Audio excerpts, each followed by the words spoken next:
Bonjour. J'ai une question qui revient un peu à monsieur, je pense, en ce qui concerne Internet. On a déjà entendu plusieurs fois que ce système posait quelques problèmes sur sa longévité, sur sa durée de vie, sur le fait qu'il soit capable de continuer à se développer comme ça, comme on nous montre de partout d'ailleurs, puisque bien, on est au troisième âge, si j'ai bien compris, de l'humanité, puisque c'est l'âge d'Internet. Pour l'écrit, ça s'est bien passé, on savait écrire n'importe où, on a réussi à imprimer n'importe où aussi. Aujourd'hui, Internet, il y a un Internet d'après ce que je comprends. Alors même si on peut dire qu'il y a des ordinateurs à droite à gauche, mais entre eux, pour communiquer, les protocoles, etc. Bon, est-ce que vous pouvez nous en dire un peu plus sur les risques qu'il y a et les éventuels moyens pour pallier ce problème? Monsieur Le Gonidec. D'accord. Et ensuite Gilles Béraud. Oui, je pense que nous pouvons nous exprimer à 2 ou 3 là-dessus.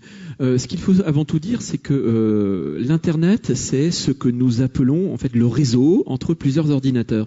L'Internet a démarré dans les années 1972, 75 à peu près, ou même un petit peu avant, par le réseau ARPANET, qui en fait avait connecté quelques ordinateurs entre eux aux États-Unis.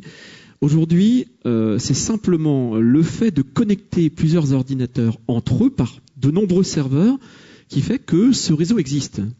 Alors on m'a demandé de faire des réponses très courtes en ce qui concerne les questions-réponses pour justement qu'on puisse amener le débat. L'Internet aujourd'hui n'a pas de centre. Il n'a pas de circonférence, c'est plusieurs ordinateurs qui communiquent entre eux, c'est à l'infini. Vous pouvez vous-même être producteur d'informations et échanger avec un autre interlocuteur à l'autre bout du monde. Vous créez un réseau entre vous deux, mais vous passez par effectivement des nœuds gordiens qui sont les fournisseurs d'accès. Alors on va en citer 2 ou 3, vous connaissez les plus connus en France, puisqu'on voit les publicités un petit peu partout. Il exprime l'existence matérielle de ce réseau, mais effectivement, avec une certaine fragilité. On sait qu'aujourd'hui, une petite quinzaine de personnes ont capacité, en quelques heures, à bloquer une bonne partie de ce réseau Internet par des attaques au niveau des serveurs. C'est une réalité. Maintenant, il ne faut pas forcément en avoir peur. L'Internet n'est pas un outil de sécurité. C'est un outil de communication avec des enjeux qui sont derrière. Mais ce réseau est fragile, va passer peut-être petit à petit par d'autres protocoles de communication. Pour l'instant, il est limité à plusieurs centaines de milliers de serveurs qui échangent entre eux, avec, pour terminaison, votre PC. Voilà en gros comment ça fonctionne. Fragile, mais plus ou moins résistant en l'état. Gilles Béraud. Alors, on peut dire qu'il y a déjà plusieurs réseaux Internet, parce qu'il y a aussi des réseaux fermés qui existent par rapport à ça, et c'est plutôt une bonne chose, parce que je parlais très rapidement des smart grids tout à l'heure. Si vous mettez des capteurs partout pour gérer intelligemment les bâtiments, on ne sait pas, le réseau ne sait pas les gérer. On ferait exploser instantanément le réseau. Et si en plus, tout le réseau d'énergie dépendait de ce réseau-là, ben on n'y arriverait pas. On ne sait pas stocker, c'est trop d'informations par rapport à tout ce qui existe. Donc il y a déjà des projets de réseau complètement fermés qui sont en train de se mettre en place par rapport à ça. Et heureusement pour l'aspect médical, parce que si on base la télémédecine sur le réseau Internet aujourd'hui, qui est déjà en limite de saturation, notamment avec les emails, vous savez, aux États-Unis, il y a moins de gens qui ouvrent un compte Internet pour rentrer avec un email que de gens qui utilisent un réseau social de type Facebook, qui sont des réseaux en soi fermés. Donc je crois qu'il y a déjà une multitude d'Internet. La dimension magique de cette affaire, c'est d'avoir créé des interconnexions. C'est-à-dire qu'il y a des passerelles possibles ouvertes. Mais toutes les passerelles ne sont pas ouvertes. Et je crois, heureusement, pour des questions de sécurité, sur plein de domaines. Moi, Wikileaks me dérange pas beaucoup.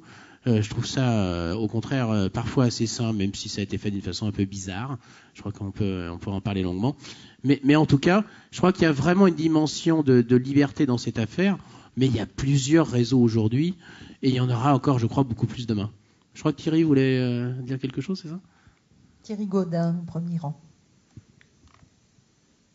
Je vais rajouter un élément d'information à propos des origines de l'Internet. Un ingénieur des télécoms qui s'appelait Papeau avait toujours rêvé de faire communiquer entre eux des ordinateurs par téléphone. En 1958, il était employé d'IBM et il convainc la société IBM de fonder le laboratoire de Lagaude dédié à la communication entre ordinateurs. Il embauche un thésard de chez Kunzmann qui venait de pondre une thèse sur les codes correcteurs d'erreurs, qui était indispensable pour faire en sorte que cette communication soit fiable. Et ça a donné en effet les premières communications entre ordinateurs faisant un réseau de calcul. Après quoi, à la fin des années 60 et au début des années 70, Louis-Joseph Libois, qui dirigeait le CNES, est passé à la commutation par paquet, qui est véritablement l'outil technique de base d'Internet. Mais évidemment, c'était à partir du moment où on a été avec le code, le FTP, le HTTP et le HTML, le FTP et HTTP qui ont été inventés en Californie et le HTML au CERN à Genève, que Internet s'est répandu comme une traînée de poudre, si on veut, dans le monde entier. Mais il faut savoir que le rôle des Français, je veux dire que c'est pas en écoutant les journaux américains qu'on sait, mais le rôle des Français a été absolument fondamental dans les débuts de cette affaire. Merci Thierry Gaudin. Une autre question au fond, monsieur. Oui, une question à Gilles Béraud. Vous avez devant toutes les possibilités ouvertes par l'Internet, par les connaissances, par toutes les technologies nouvelles. Dans votre exposé et Original 21, vous avez insisté sur l'importance de garder l'humain au cœur du système, et en particulier en termes de gouvernance au niveau local de la vie quotidienne. Et j'aimerais vous poser une question excessivement pratique. La stratégie nationale de développement durable a été présentée par le Premier ministre au mois de juillet de cette année. Et chose tout à fait remarquable qui illustre votre préoccupation, parmi les 9 défis qu'il retient, les 2 premiers, pratiquement les 2 et 3, concernent la connaissance et concernent la gouvernance. Et la grande préoccupation est de savoir si le développement durable va être une sommation de technologies ou au contraire une sommation de technologies au service de l'homme. Et la question que l'on se pose, qui est notre question de vie quotidienne, comment peut-on procéder pour que les grands principes définis au point de vue du Premier ministre puissent être appliqués au niveau de la vie quotidienne dans chacune de nos communes? Alors, évidemment, développement durable, de par son système de valeurs, ne peut s'intéresser à des technologies que pour les mettre au service de l'homme, à travers dans ses dimensions, qu'elles soient économiques, environnementales, sociales, etc. Ça, je crois que c'est un préalable, mais c'est pas toujours le cas, et c'est un peu confus, je trouve, dans la stratégie de développement durable, qui n'a pas abordé de front du tout la dimension technologique. Et je me suis beaucoup battu au moment du Grenelle de l'environnement pour qu'on aborde de front ces questions-là. Le gouvernement n'a pas souhaité le faire. Je le regrette. Je crois qu'il y a vraiment des positions claires à avoir par rapport à ça, parce que derrière, elles induisent 2 choses extrêmement importantes. Les questions de l'éducation. Et c'est très important que dans les écoles les plus petites, on puisse être familiarisé de façon extrêmement critique par rapport à ces technologies et aux médias en général, parce qu'effectivement, vous savez qu'à 18 ans aujourd'hui, on a vu 150 000 spots de publicité et plus de 100 000 actes de violence en gros plan à la télévision. On a besoin, la question n'est pas d'interdire, quoique on pourrait être surpris que dans un pays comme la France, on interdise la publicité le soir devant les adultes et qu'on l'autorise, voire on l'encourage, autour des programmes enfants le matin, avec des publics qui ne savent pas faire la différence entre une pub et un programme de télé. Mais ça, c'est une autre question. Donc je crois qu'il y a vraiment la question de l'éducation et autour une façon peut-être différente de penser la commune. Je crois qu'aujourd'hui, je ne sais pas si le maire de Saint-Tropez est encore là, je crois que c'est plus pareil de faire de la politique locale. Je crois qu'aujourd'hui, on a une opportunité qui est celle de gérer différemment les choses dans le quotidien, de mettre en place une démocratie plus participative, aussi parce qu'elle devient possible en favorisant l'implication des gens. Et Internet, la démocratie locale, ça ne veut pas dire c'est bien, c'est pas bien, c'est pas là que ça se joue. Parce que ça, c'est jugé. Enfin, non, c'est comment s'impliquer beaucoup plus dans la vie locale de la commune. Et je crois que c'est cité un petit peu dans la stratégie de développement durable, c'est induit, mais j'aurais aimé, moi, que ce soit beaucoup plus mis en avant comme outil de façon de repenser différemment toute la vie locale, quoi. Donner plus de pouvoir aux gens pour gérer les équipements culturels, pour prendre en charge l'ensemble des choix qui concernent la commune, parce que la commune, c'est quand même l'échelle numéro 1 du développement durable. Philippe Patoureau. C'est vrai qu'en fait, on est dans, comme je le disais, on est dans un schéma culturel dominant. Et en fait, toutes nos actions, tout ce qu'on pense, tout ce qu'on met en place, finalement, est le fruit de ça, c'est ce que je disais. Et en fait, quelque part, tant qu'on aura ce courant dominant, en fait, toutes nos réflexions, y compris celles de nos élus, celles de nos décideurs, etc., majoritairement, parce qu'il y a des exceptions, sont encore teintées de ce monde moderne et ne sont pas encore passées à ce monde post-moderne. Et c'est vrai que ce que disait Gilles, c'est important, c'est-à-dire repenser la commune, c'est-à-dire avoir par exemple des échelons hiérarchiques beaucoup plus, en fait pratiquement plus en avoir, mettre chaque citoyen au même niveau de connaissance que l'ensemble, c'est-à-dire faire en sorte que la connaissance soit une richesse qui soit partagée par tous et qu'une information, on la donne à quelqu'un, il l'enrichit, il la renvoie, etc. Et ça, c'est vraiment extrêmement important, mais je pense qu'il faut donner encore un petit peu de temps à toutes les générations, je pense, qui nous suivent pour avoir cette capacité à penser en dehors de la boîte. Et en fait, on parle souvent de management du développement durable. Moi, je pense qu'il y a quelque chose qui est plus important si on veut changer. Quand on en parlait justement avec M. Gaudin, pour moi, l'aspect prospectif des choses, c'est je fais de la prospective parce que j'ai envie que le monde change, tout simplement. Et si on veut que le monde change, il ne faut pas du management, il faut du leadership. Et le leadership, c'est des gens qui sont capables de prendre en main et d'amener au changement. Et c'est vrai que quand on va dans une entreprise, moi j'ai quelqu'un avec qui je travaille qui me disait, j'allais voir des gens dans une entreprise, je dis montrez-moi vos leaders. Et qu'est-ce qu'on fait? On montre le directeur. Et le directeur, c'est pas nécessairement le leader, vous voyez? Donc, ce que je trouve intéressant dans la gouvernance et dans la participation de tous, c'est qu'on peut faire émerger dans une population des leaders qui vont amener au changement. Et ce leader, ça pourrait être le maire, mais ça pourrait ne pas être lui non plus. Mais par contre, il a tout intérêt finalement à concrétiser ce qui émerge. Voilà. Philippe Le Gonidec. Oui, je voulais préciser un petit point. Il y a une jolie phrase de Einstein qui dit que nous sommes dans une profusion des moyens et une confusion totale des intentions. Ce qu'il faut vraiment retenir, c'est que la société, la civilisation dans laquelle nous vivons aujourd'hui, c'est nous qui la faisons. Nous vivons dans une démocratie et quelque part, le citoyen est amené à participer à ce qui compose sa vie, ses territoires, etc. Je parlais tout à l'heure de nouveaux territoires qui se composent. Je pense qu'il faut vraiment retenir la leçon, le fait que le pouvoir, c'est nous qui l'avons. C'est à nous de décider ce que nous allons faire de cette société qui va arriver et ne pas forcément laisser les choses se faire toutes seules, mais y participer.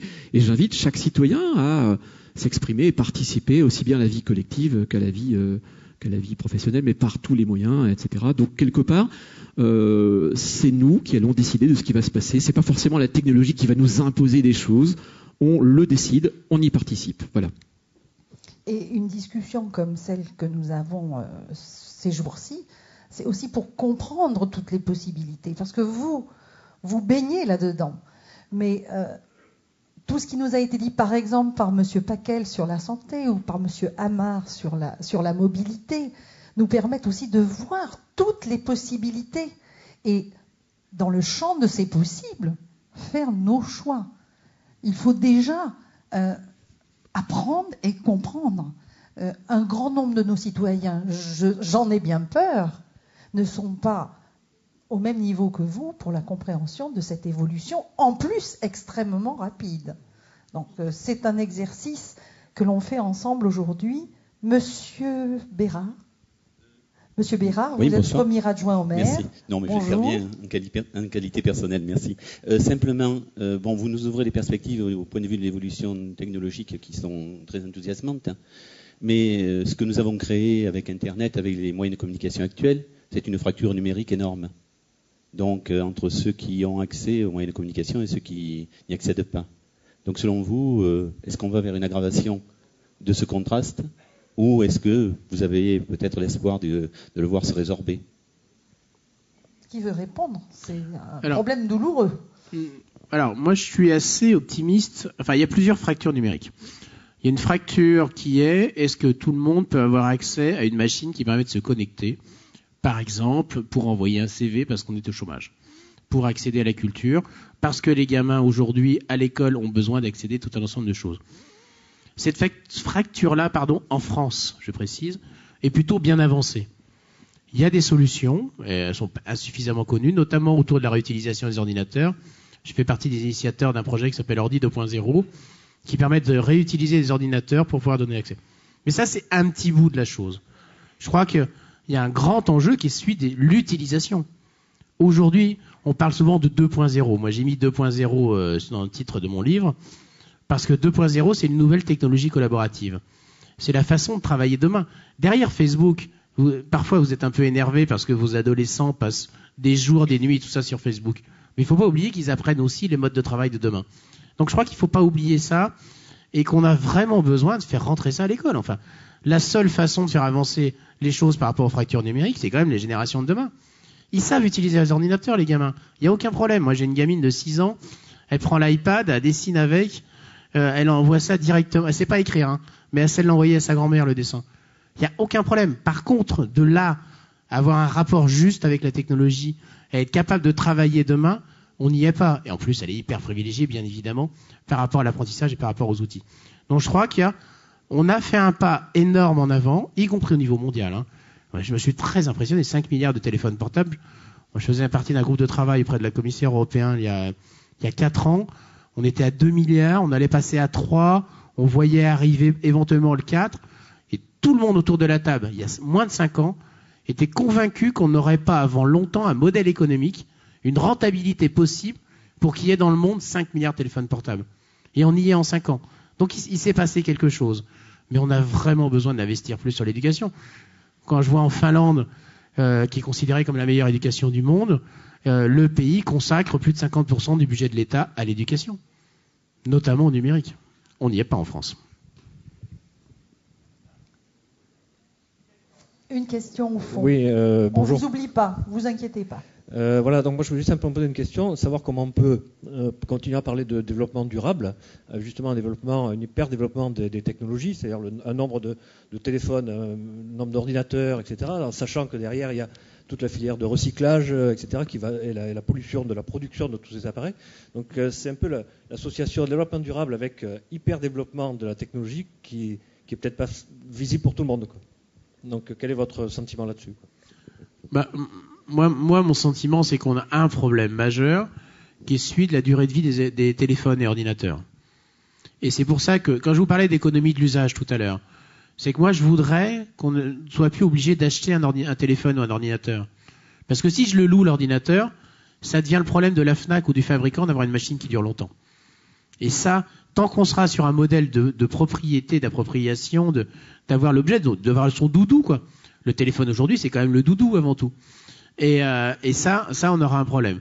Alors, je crois que ce vrai gros souci va se régler de plusieurs façons. Le premier, c'est le problème de ressources. On a un problème sur les terres rares, je ne sais pas si vous avez entendu parler. C'est quelque chose dont on a besoin de façon, notamment pour les batteries. Et ça, il n'y a que les Chinois quasiment qui en ont. Enfin, il y a 80%, je crois.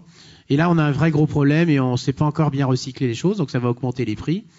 Et la deuxième question, c'est une question de responsabilisation des gens.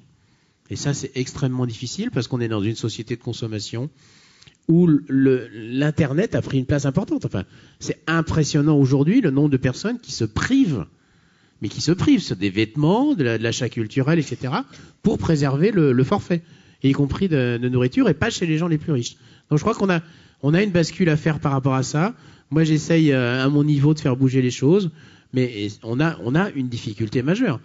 Et ça, c'est clair.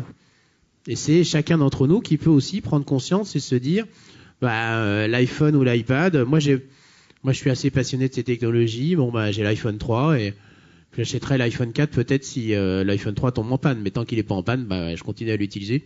Franchement, c'est pas mal déjà. Philippe Le Gonidec. Oui, à ce sujet, développement durable, nouvelles technologies, Internet, etc., Je pense que l'état du monde dans lequel nous sommes en appelle un autre. Ça, c'est une évidence. Nous avons besoin, du point de vue environnemental, énergétique, politique, de passer dans un phénomène d'éducation. Et c'est vrai ce que disait Gilles. Pour pouvoir responsabiliser, il faut avant tout éduquer.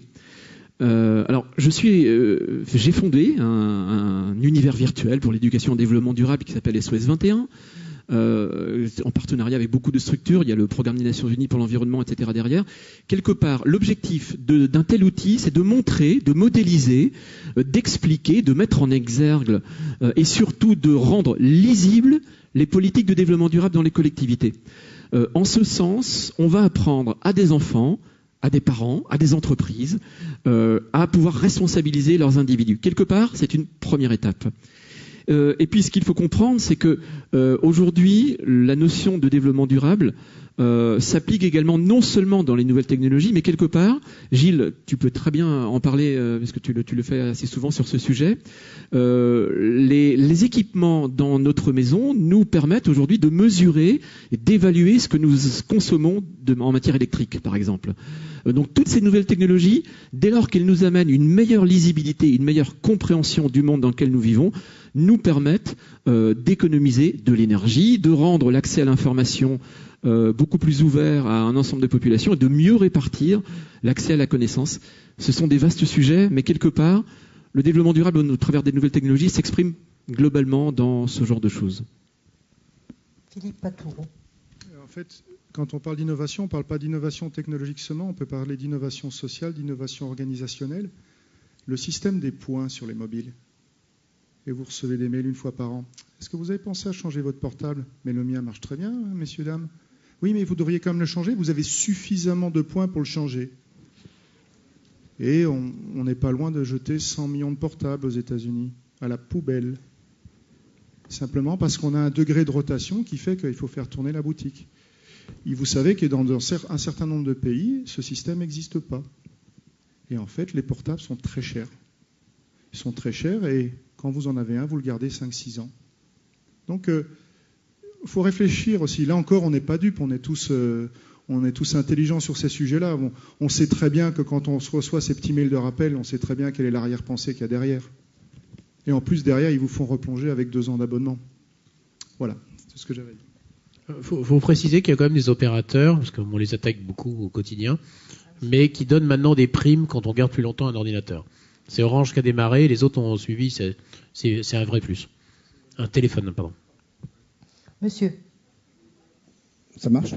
Une petite, au stade où nous en sommes de notre rencontre passionnante, juste une petite remarque sur des aspects presque psychologiques, si on peut dire. On oscille un peu entre, on se demande s'il faut être optimiste, ou s'il y a des optimistes et des moins optimistes, ou on se demande si les technologies de communication, ça nous aide à mieux communiquer, ou si par hasard, ça ne nous sépare pas. Alors, je ne pense pas qu'on peut éviter tout ça d'ailleurs, hein, mais peut-être même qu'il faudrait admettre qu'au moment de transition où nous sommes, l'ambivalence fait partie de la situation. Il y a de l'ambivalence et peut-être même qu'il ne faut pas se précipiter pour vouloir résoudre l'ambivalence. Il y a beaucoup d'incertitudes et peut-être qu'il ne faut pas se précipiter pour résoudre l'incertitude. Peut-être même qu'il faut accepter qu'il y a beaucoup d'inconnus. Peut-être même qu'il faut se réjouir qu'il y ait de l'inconnu. Peut-être c'est ça qui est... Alors, c'est inquiétant. Enfin, alors, autre ambivalence, c'est à la fois inquiétant et à la fois c'est passionnant.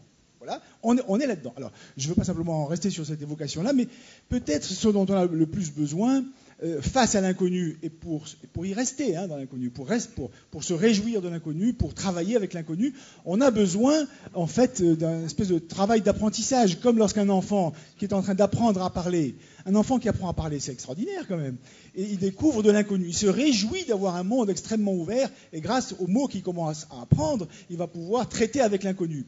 Nous sommes dans cette phase-là. Peut-être qu'une chose qui manque dans nos rencontres, encore parfois, c'est la création de langages nouveaux. Voilà. Il faut créer des langages, enrichir la langue, enrichir les langages, pour être, avec l'inconnu, réjoui. Et la création de langage, c'est l'art, c'est la littérature. On fait peut-être pas encore assez appel à la littérature et à l'art au cinéma. D'ailleurs, c'est pas mal le cinéma. Pour nous aider, pour nous donner, non pas pour résoudre l'inconnu, pas du tout, pour se réjouir de l'inconnu, mais avec des vocabulaires de plus en plus précis, de plus en plus justes dans ce rapport à l'inconnu. Merci Georges Amar. Et comme par hasard, Paul Virilio avait été cité tout à l'heure par un certain nombre d'entre vous, et c'est un grand créateur de néologismes, justement. Il faut penser dromologie, nanochronologie, comment il l'appelle pour la politique ? Vous ne connaissez pas un nouveau nom de la politique. Je ne sais pas si elle a été délocalisée dans les mots de Paul Virilio. En tout cas, oui. Et quelqu'un d'entre vous, tout à l'heure, évoquait aussi, finalement, une nécessité de poétique. C'est une poétique de la nouvelle culture dont nous avons peut-être besoin. Monsieur Bérard ? Non ? Qui a encore une dernière question ? Oh là là, les mains se lèvent brusquement. Encore, monsieur, vous lui donnez un micro, s'il vous plaît.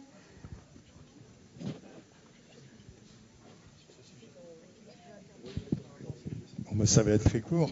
Simplement, pour en revenir à la question de l'éducation, est-ce que on peut envisager aussi une motivation, ce qui me semble tout à fait inexistant. Sinon, dans le circuit commercial, évidemment, où là, par la télévision en particulier, on a trouvé le moyen d'introduire d'énormes motivations. Alors, dans le développement durable, est-ce qu'on ne peut pas imaginer aussi trouver ce genre de moyens ? Philippe Patouroux. C'est vrai, moi je milite largement pour la créativité, en fait, dès lors donc on parle de développement durable. Et c'est vrai que le développement durable, on va dire, aller vers des sociétés soutenables dans la biosphère. Je vais plutôt dire les choses comme ça, parce qu'en fait, je trouve qu'on a un peu truandé ce terme de développement durable. On en a fait une espèce de truc qui ne veut plus rien dire, qu'on utilise à tour de bras. Je pense que tout le monde ici aura bien compris. Et donc l'idée, moi je pense que la créativité, l'innovation, c'est vraiment quelque chose d'extrêmement important. Il ne faut pas l'enfermer dans des boîtes. Et c'est vrai que, là je parle en tant que consultant, j'étais consultant longtemps, c'est la réponse qu'attendent un certain nombre de décideurs, d'experts en développement durable, c'est une boîte à outils. Alors qu'en fait, probablement qu'ils ont une partie des clés, mais on n'a pas permis d'exprimer ces capacités de créativité et souvent on les a. Moi j'appelle ça le trésor enterré. On va regarder sur les îles désertes à côté, on voit rien et on est enterré, on est debout sur le trésor. C'est-à-dire qu'on a une capacité de folie dans les mains avec les gens, avec la toute petite partie du cerveau qu'on utilise à peine, et on a la capacité justement de faire du développement durable cette espèce de machine de bouillonnement d'idées et de choses un peu folles. Moi, il faut un peu de folie dans le développement durable. Moi, je sais que souvent, quand vous devenez un petit peu fou dans les idées, quand vous êtes utopiste, j'assume totalement ce positionnement-là. Regardez de manière générale comment les gens réagissent. On s'auto-censure. Ça ne marchera jamais. Il faut avoir une capacité, dans la manière dont on gouverne les gens, dans la manière dont on travaille avec eux, à faire émerger ces trucs-là. Et même si c'est utopique, c'est pas grave. Qu'est-ce que ça peut faire ? Finalement, le développement durable, c'est quoi ? C'est réenchanter le monde.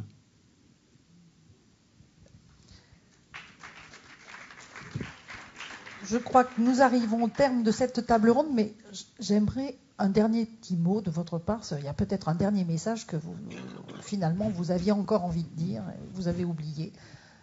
Philippe Le Guenidec. Oui, en quelques mots, puisqu'à chaque fois on essaie d'intervenir de manière très courte. Aujourd'hui, nous nous apercevons qu'effectivement beaucoup de questions se posent au niveau de l'usage de ces nouvelles technologies, la pollution, mais face à cela, il y a d'autres intérêts. C'est vrai que je n'ai pas forcément été positif ou négatif, je simplement fait un état de ce qui est en train de se passer. Mais je ne veux pas faire de prosélytisme non plus sur l'usage des nouvelles technologies. Vous savez très bien que les enfants maîtrisent bien mieux que nous tout cela. Ils sont capables d'utiliser n'importe quel logiciel et de transformer notre visage en nous collant un gros nez rouge dessus, etc. Donc ils savent que l'image se transforme. Ils ont capacité à comprendre que l'image est modulable aujourd'hui.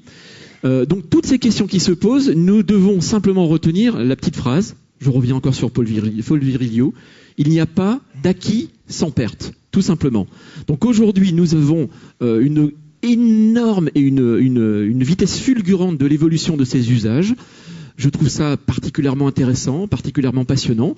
Il y a des enjeux derrière, mais c'est encore une fois à nous, décideurs, qui sommes des citoyens, de savoir ce que nous allons en faire.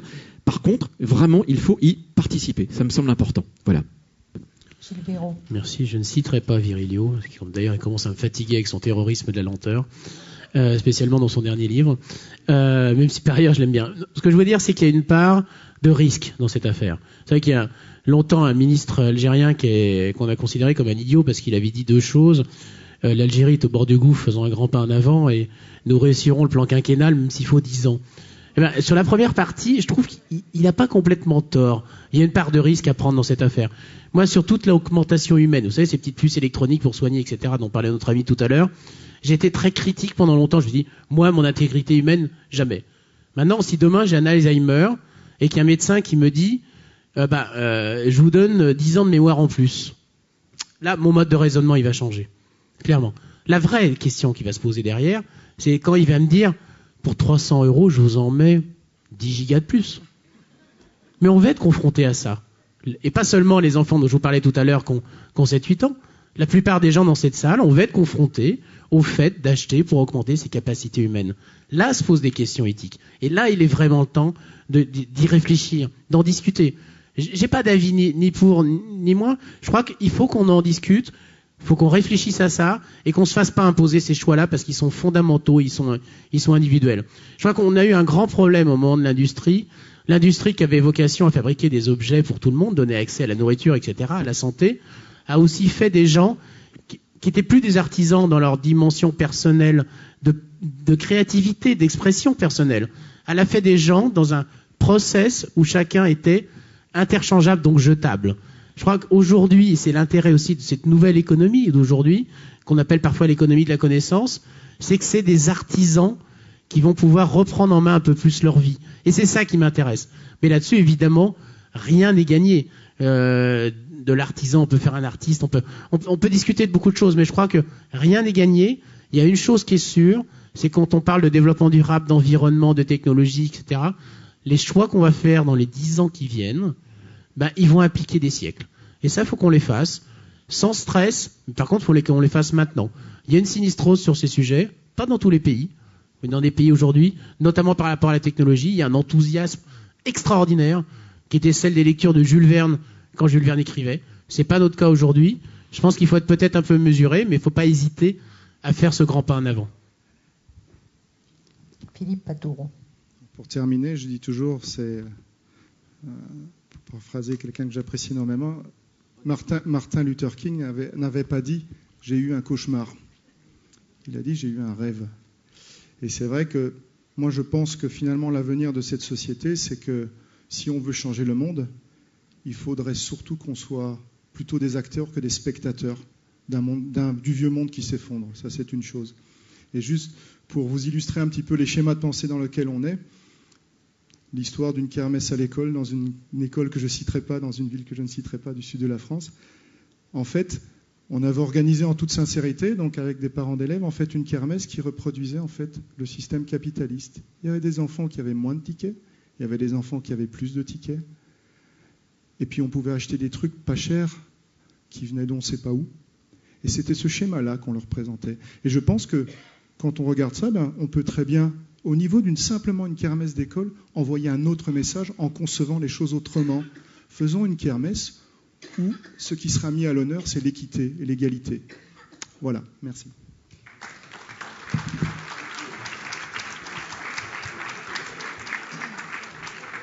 Je tiens à remercier tous nos intervenants de ce matin et de cet après-midi. Et pour clôturer la journée, Monsieur Bérard, premier adjoint.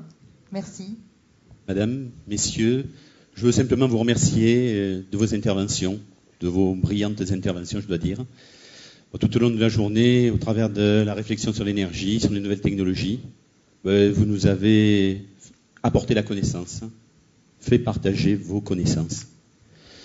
En fait, vous avez éclairé, vous nous avez permis d'avancer, de cheminer, vous nous avez fait partager, vous avez dialogué. Et je crois que c'est là une des vertus de ces rencontres culturelles, à la fois partager la connaissance et prendre le temps, se poser un instant pour réfléchir sur les choix, pour réfléchir sur ce que nous sommes et où nous voulons aller. Alors, merci de cette démarche aujourd'hui que vous nous avez permis. Je voudrais dire en fait que c'est un peu la philosophie en fait de ce moment culturel. Un des intervenants disait aujourd'hui connaître et faire des choix. Connaître et faire des choix, c'est la philosophie des mystères.